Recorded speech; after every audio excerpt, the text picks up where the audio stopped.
So I have this friend of mine who is a ear, nose, and throat surgeon. And once, not too long ago, a patient came up to him and said, "Doctor, I have a problem. I'm speaking to my wife and she just does not seem to hear me." Of course, that's a common problem we all have, most of us men, but just to make it, he said he's speaking to this lady for months and she's not understanding, she's not hearing. "I think my wife is deaf." So he says, the doctor told him, he said, "Well, I tell you what, go home and from about 20 feet away, shout to her, see if she hears. Go from 10 feet, shout to her, see what happens. Go 5 feet away, shout at her and see what happens. And then go nearer if it's failed." So he goes home, of course, and he shouts from 20 feet. He says, "Honey, honey, honey, can you hear me?" No answer. 10 feet away, "Honey, honey, honey, can you hear me?" No answer. He goes 5 feet away and says, "Honey, can you hear me?" No answer. So he goes close and he says, "Honey, can you hear me?" She says, "Yes, you fool, I've been answering you for the past 3 times and you didn't hear me." You see, it turns out he was the deaf one. So it's all about perspectives. The whole thing about structural vulnerability. Oh, yes, that went. I am going to talk about, just quickly, I'm not going to stick to the slides too much because most of you all are very intelligent and you know what I'm talking about. This equation is the fundamental, what we should say, philosophy, dogma, equation. Scientists, you engineers will understand equations. You have to integrate each side and you have to balance it. In O-level, advanced level, we had a real problem with equations, you see. And when you reach calculus, it was even worse. So the problem about this is that really and truly, risk reduction is fundamentally based on this equation. But before I get to this equation, whilst you absorb that, because I'm not going to talk about this equation, as I told you, I'm an orthopedic surgeon. So I'm not going to pretend I know a lot about engineering. But what is happening is that I want to give out 3 gifts this morning, quickly. So I want you to tell me, and this is, we had a study which was done recently by UNDP and the consultant that identified 10 of the facilities in Trinidad and Tobago that are the highest risk. So if someone can tell me out of that 10, right, I just want 3 guesses, or if you know. And as you get the guess, I will identify the person if you're correct in this 10, and we'll give you a little prize at the end of this morning, right? So anybody, tell me, out of the 10 most critically vulnerable facilities in Trinidad and Tobago that has recently been identified, and it is now in ODPM's literature. We're going to send it to everybody very soon once we get some little things sorted out with UNDP. 10. Anybody? 1. Energy. Right, we have energy. So who answered? You? No, you had your hand up. Yeah? Central block of Port of Spain General Hospital. That appeared as number 14. So you don't get the prize. Huh? The Beatam dump? Nope. Energy? Okay, that's broad, but correct. The first one, I could give you half the gift. All right. I'll give him a gift for energy because we all know, but that's broad. I want somebody to specify which one of the energy facilities fall in this 10. Okay, power gen is on it. I will give you a prize, but the one that is most on number 1 on the list is NP fuel distribution. Interesting. I said the same thing when I looked at it. All right, that's 1. So we have 1, 2, 3 prizes. We have 2 more. Okay, next one. Give me one quickly. Anybody? Huh? Who? Who? Raise up your hand and identify because you're going to get. Oh, sorry, you're not going to get a prize twice. Anybody else? Quickly, I'm running out of time now. So, Wasser, Hollis Reservoir and Water Treatment Plant, number 10 on the list. Very good. I think did you read this? Did he attend the session? No. Okay, good. Okay, next one. Seaport, our Crown Point Airport and our Piaco Airport. That is number 6, 7, and 8. Right. Thank you very much. And that is it for what I've already done. Though is that I've told you in a sense that we have. With the help of the United Nations, UNDP, the ODPM, and consultants, and a number of your technical and, what we should say, strategic advisors in most of the sectors in Trinidad and Tobago. We have done a risk assessment, and we have come up with a lot of risks in the country, which I'm sure you will be very happy to see at the end of this conference. And what will also be interesting is I've given you the 10. Let me read the 10 for you quickly. NP, fuel distribution, 91%. Seaport of Scarborough, 82%. Solomon, that is not mine, is it? I'm sorry. Seaport of Scarborough, number 2. Solomon Huachoy Highway, number 3. Vehicles, drivers and services through transportation, 4. Natural gas, compression, transmission and distribution, 5. The airport, 6. Seaport, 7. The airport of Piaco, 8. Impounding reservoir and treatment plant, 9. And the Hollis Reservoir and Water Treatment Plant, 10.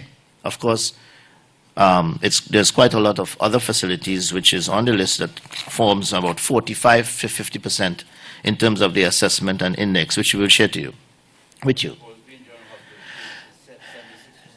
76. Well, in terms of the overall risk, right? Now, when we look at, today I'm talking about structural risk.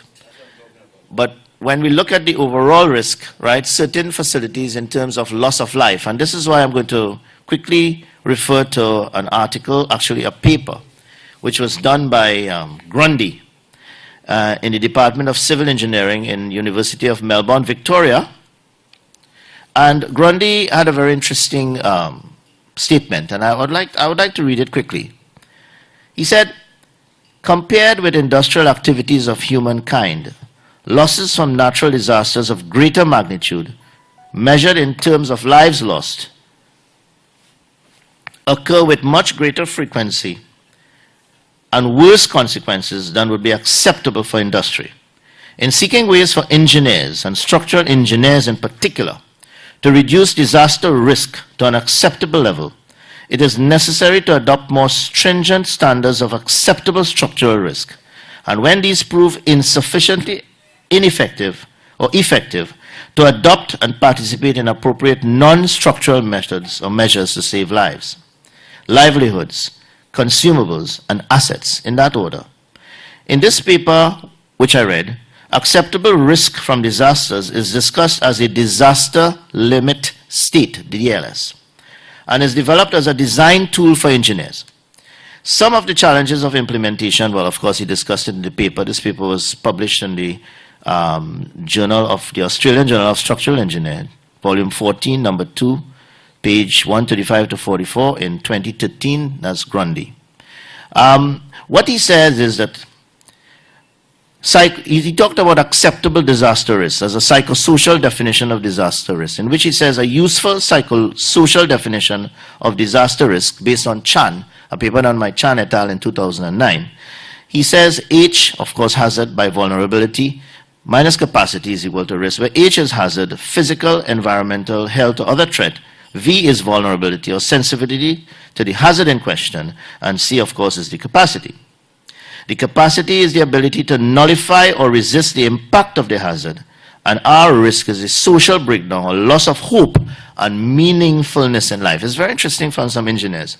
As they start to talk about social and the psychosocial, look at how we're looking at disaster risk. The hazard can be made natural or man-made, or sometimes one exacerbated by the other, which is a problem that we're having with disaster risk. Disaster is the realization of the risk. Loss is the essential element. The types of loss depend on the nature of the hazard, and the psychosocial dimension is always present, triggered by the specific loss of life, health, livelihood, safety, governance, communications, or assets. Since mankind or humankind is part of both the economy and the ecology of our planet, disruption in either sphere, disaster can be very, very damaging to humankind. For simplicity of approach, loss of life is adopted as the single measure of the magnitude of a disaster. If disaster risk reduction is addressed through saving lives, the other critical forms of loss, health, livelihood, etc., are also addressed. Now, there's a very interesting debate in terms of disaster risk, which we had in Geneva earlier this year, in terms of how we look at structural risk, how we deal with non-structural measures to deal with vulnerability. And the fact that, as I told you before, in all the sectors, it's basically really a conundrum. It's basically a very dynamic understanding of managing and dealing with risks, where you have a very close interplay between structural and non-structural mitigation measures in how we deal with risk. The South Americans are talking about socio-natural disasters. And they have actually had a very interesting discussion when we had the summit last year I think it was in Colombia, in which they told everyone we are going to stick to our definition as socio-natural, and Geneva was very, very naughty about it and said no. So it's very interesting. And then finally, I know I'm over 10 minutes now, engineering risk. And this is what I was pretty interested in, because I say I'm a doctor, but I just want to read this because it was very interesting. I'm nearly finished, actually. Engineering risk is defined in terms of loss of physical asset or operating system. It is embedded in a global framework of disaster risk. In general terms, engineering risk is equal to hazard minus capacity to withstand the hazard equal hazard minus, in open brackets, exposure multiplied by fragility. And this was very interesting in terms of fragility. Just recently, the same guy who wrote The Black Swan, I don't know if you all read the book, The Black Swan. For example, the Black Swan disaster in the United States was 911 before it happened. The Black Swan disaster, and I happened to see a black swan in San Remo in Italy last Christmas when we were there doing a law course on disaster. The first time I ever saw a black swan, to be quite honest with you. They're very rare. But the thing about the black swan is we do not know what that disaster will be in Trinidad. So as we look and we discuss on the improvements of structural vulnerability, we have to be very careful in understanding that black swan disaster. Because the people who designed the structures of the New York, right, where those planes hit, right, the World Trade Center, they didn't know about the black swan when they designed that. So no matter how good that building was, non-structural mitigation methods played a part, and a lot of people didn't die. Because if that building was in another state, maybe like ours, a lot of persons would have died. Because structural measures were there in that building, but it couldn't cater for black swan. But because of non-structural mitigation in that building, they were able to get out of the building. And the number of people who lost their lives was much less than we would have anticipated that we might have seen in a developing country. That's basically what we are trying to say here. Engineering risk. Now, structural engineering risk is more narrowly defined in terms of the limit states. With regard to the ultimate limit state, failure is the realization of the risk. Now, I'm reading something that I'm sure a lot of you all would know. Why I brought it into it is because I brought it in my joke. My joke is very clear. This appeared in a journal of structural engineering, but it also appeared in a journal of disaster risk reduction, a scientific journal, which I tend to read now, along with my orthopedic surgery journals. And what it does, it gives us a perspective on how the engineers are dealing with disaster risk and their own risk. Yes? And when we hired the consultant to do the risk assessment of the United Nations UNDP risk of Trinidad and Tobago, we must understand that a number of engineers, a number of organizations, the Geological Association, I met with the Geological Association, and they have a lot of best practices. They have a lot of journals that they read as well. The medical people read a lot of journals, right? Yes? Disaster risk people read a lot of journals. What we obviously have is a science platform, which Geneva has asked us to go back and inculcate and empower and motivate, which is why we sponsored this. One of the responsibilities of our actions as disaster risk managers is to ensure that out of the Geneva conference that we empower the scientists and we convert the science into products that are easily understood by the people out there. And that is basically what the ODPM is doing. So we must engage the sectors, we must support conferences like these, we must read technical papers, but from the disaster aspect, and leave the engineers to read papers like these, because half of the time they know what they're doing in terms of structural integrity. What we have to do is to bring everything together to ensure that when we talk about the hospital in Port of Spain, right, we have to understand that out of all the critical structures that we have, that is probably going to kill 600 people. Yes? But if we look at critical infrastructure as it occurs in terms of loss of life, as one of the key parameters or elements of looking at how we're looking at disaster risk, right, in terms of our science, is that if you look at that, if our gas distribution system, right, and all the earthquake is going to do is to mess up a lot of that and cause a lot of fires all over the place. Looking at a number of parameters and elements, looking at the psychosocial aspect of what we're doing, looking at the opportunity costs, looking at all the economical and socio-economical issues of vulnerability, clearly we have to come with a list that we have to prioritize. Sectorally, however, the health sector has to work on that, because in terms of the key, one of the most, what we say, the aggregated risk that we have, that is a very important risk. Okay? So I hope I didn't confuse you, but this is basically the vulnerability equation, and this is what are the elements of which we measure vulnerability. Again, it's very simple. You all can Google this. This is what you may not be able to Google, because as we build our understanding of our critical facilities, we must remember, right, that we are developing. And one of the things I just want to read to you quickly, how much minutes I have here? I'm in 15 yet? Okay, good. Right, just quickly. I'm stopping whenever my time is up, so you don't have to worry. Now, I want to read this because I want to talk about the perspective part of it. This is a paper out of India. And I want to read the conclusion to it, right? Because I want you to listen, and I hope you understand what I'm trying to tell you here. This was a paper done, and it is published in the Journal of Natural Hazards, 2012. It's done by Thakur et al. It's coming out of Orissa, India. The paper is Estimation of Structural Vulnerability for Flooding Using Geospatial Tools in the Rural Area of Orissa, India. Now, I know I'm talking about earthquake, but it's very important to understand in the context of structural vulnerability, the earthquake is the big one. If we can plan for the big one in terms of structural integrity, right, and vulnerability, you just have to adjust a few things when it comes to flooding. Because what you do for flooding is you run out. What you do for earthquake is you duck and you get on a heavy table and then run out. So you have to be very careful about some of the non-structural measures, but also some of the structural measures has to be a little more focused in the areas that you have to put the risk. If you know the risk of Trinidad and Tobago in terms of earthquake, then I can just draw a line straight down the middle and divide the country into two. Then when we met with the Geologists Association, they say, well, Dr. Ram, what are you worried about? All that will happen is that the whole land on either side of the fault will just sink. I said, okay. The research showed that the damage of the different houses that they studied, because they were looking at flooding, is mainly determined by the construction materials of the house. And hear this now. The construction materials of the house, flood water depth, and the flood duration. The flood duration. There are two main house types. That is, structural type, type 1. Houses constructed with a mud wall and a mud floor and a roof of straw, and structural 2, houses with RCC wall and a RCC floor and a RCC roof material. Now, why I tell you that? I tell you that because look at the kind of things that they are considering as structural 1.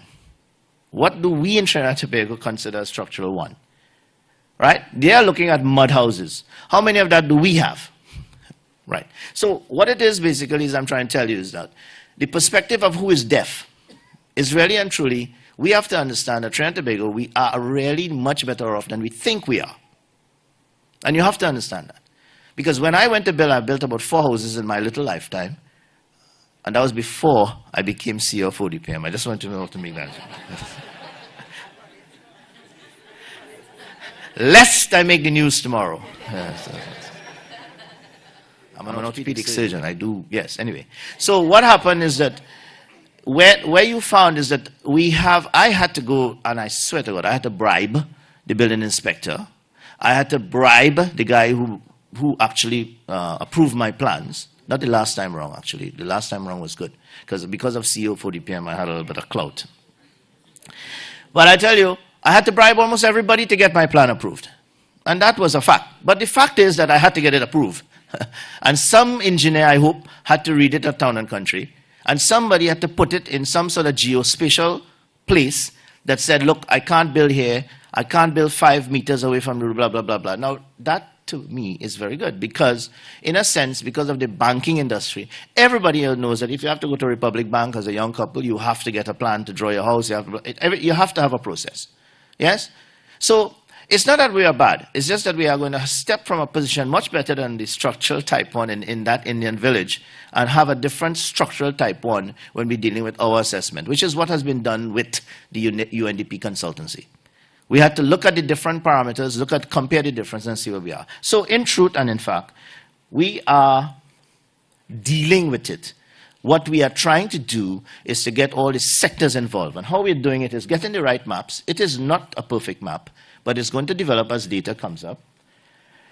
We have started core. Many of you all, I'm not going to tell you, but just look at core on CNC3 every fortnight on the weekend at around 6 p.m., and on Mondays we played at 4. And all of this will be answered to you. How you get involved in basic, we're still with basic, although we did phase 1, phase 2, phase 3. Basic was the basic construction programs that we started, better and safer in construction, BASIC, right? We tried to work with the Bureau of Standards, we went out with consultants, contractors, and whatnot, so you have a role to play in that. Now, this is what to finish off, this is what I would like you all to understand about some of the improvements in structural vulnerability. You will tell me what are the technical improvements that we need to know as a country. So I didn't get into that. I tried to tell you that very subtly. Right. What I want to tell you very loudly is for you to get involved in a platform that transcends government. Let me just say that again. I want you all to get involved in a platform so that whichever government change, whichever political interest comes in, right, that you will continue to be our national platform recognized by the United Nations as being the lobby group for disaster risk reduction in this country. Do I make myself clear? Right. So which means, therefore, that this is the platform that I'm offering. In 2011, I set it up, but I need your support. We need the private sector to lead this. I started last year, a couple of years ago, and we are sort of getting it going, but we're not getting your support. We're not getting a lot of the private sector coming on board because it's going to have to be you.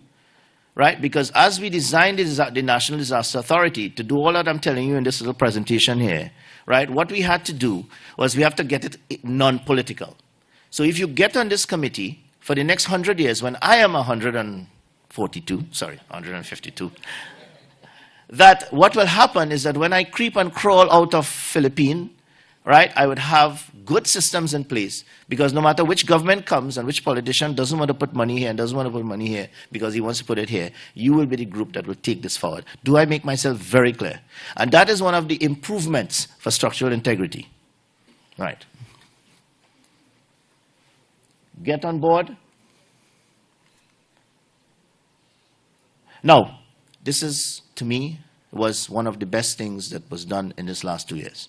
Right? I know they have some money now, so I know Dr. Chin and all of the other members of the committee, and we are part of it. We'll let you know a lot more of that as it comes on. Right? We have to be very careful, as I said in my first talk. We have to be very careful about the other sectors who actually own the facilities and have systems in place, non-structurally, to deal with the facilities. So although you might identify a jetty, for example, that looks really bad, what you have to be doing is very careful, as I started and I told you before, look at the perspectives of the man and his wife being deaf.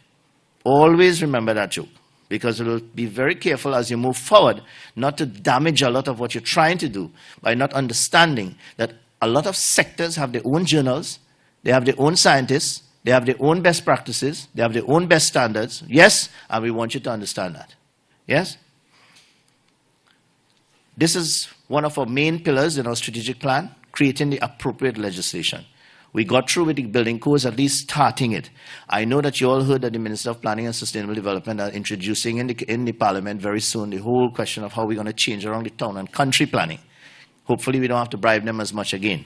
But what is going to happen is that very soon, right, sorry, and please, I don't want to make please do not get me wrong, that was me. I don't know if anybody else does it. I know they're very good people in all groups and all associations. That's a disclaimer. I just had to bribe them, but I don't know if anybody else did. I'm sure they don't.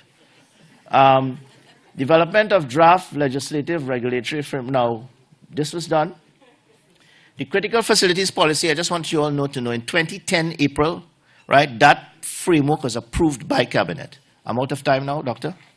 Finish? 2 minutes. Right. The hazard mitigation policy, there's a lot. Now, one of the problems that we have in terms of improving structural vulnerability is data. Oh, sorry, data. Data are plural.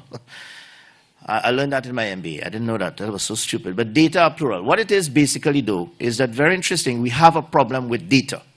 Not just data, but sharing data, managing data, understanding and standardization of data, because that is the best way that we can get our GIS system up. We can begin to share data, and we can begin to learn from each other.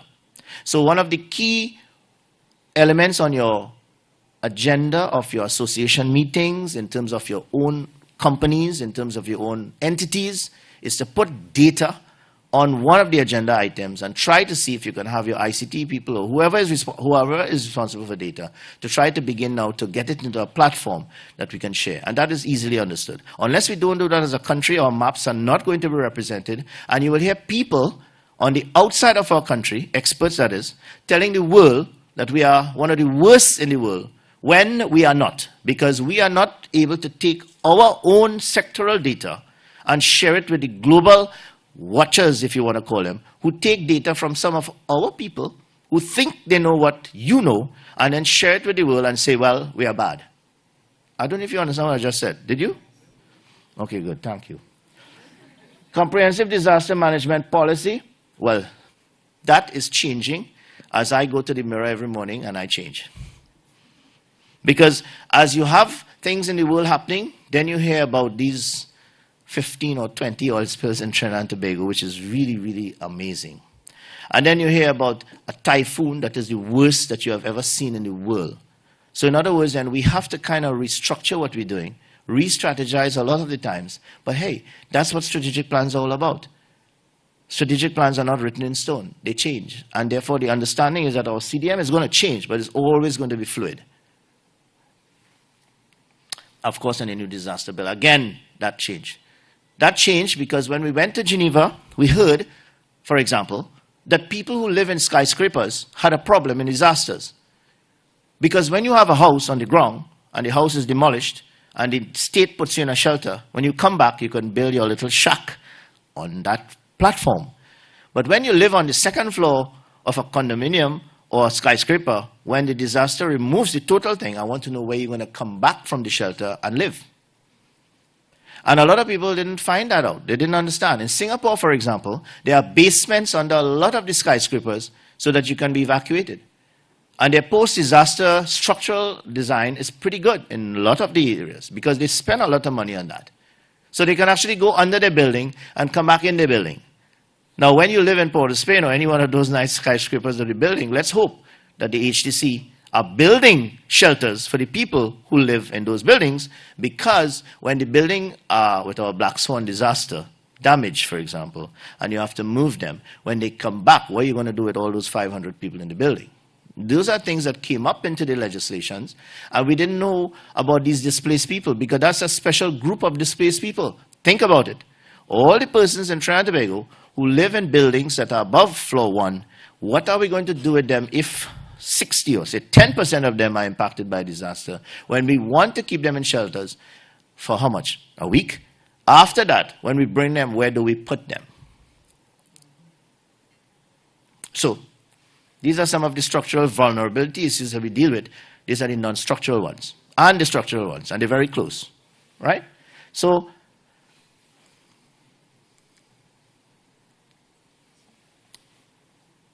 we did this one, the ranking. That's what we did with this paper. So what we're going to do, as soon as we've streamlined, we're going to circulate it to all our key stakeholders in the NDRCC, as well as others. We're going to publish it, right? We're going to have consultations about these critical facilities. We are launching a program with the Building Codes Committee and some other engineers in the country. We're going to be looking at 10 critical facilities, assessing them in all the 14 municipalities and Tobago. Starting with very soon, as soon as I get a proposal to me. I have the funding, you just have to get it to me. This is what you guys have to do, right? The slide you will have later on, I'm not going to read it, because I know you all can read. So in your lectures, in your handouts, we're going to give you this. But remember, I really want you to get involved in the NDRC, all right, and core, like everything else, to do all that you work. You study, you're brilliant, you get your PhD, you have all this information. How are you going to get it to the person in the home? And that is really important. So we want you to get involved in core. Because core really translates all that you know in your head You can go 6 feet under, or you could be cremated with it. What we want you to do then is to take that, go back into your entities, develop your DRR programs, because I just talked about 2 papers that tells you differently how we approach it, both in terms of the engineers and both in terms of the social engineers, if you want to call it, in how they look at 2 different geographical areas of what they do and how you can link structural and non-structural improvement methods with respect to that vulnerability in that equation, which is really the baseline equation of it all. Thank you very much.